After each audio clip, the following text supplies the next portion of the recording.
Lazın üstündə qərə-qərə ləkələr olur yuyulandan sonra. Libas şüyüzün içərisindən səfih iyi gəlir. İstəyirsiniz biləsiniz ki, nə həddidə bunun içərisi cərm bağlayıbdır.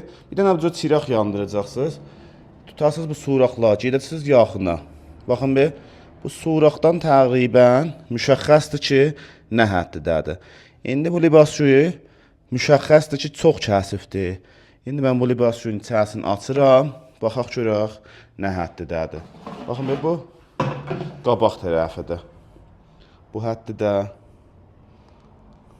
Bunu siz nə model cərmgir, hər cürə nuşabən, hətta cərmgir tökəsiz içərisində bunun təsiri olmaz. Düzü budur ki, təmirkar aça, bunları təmizləyə.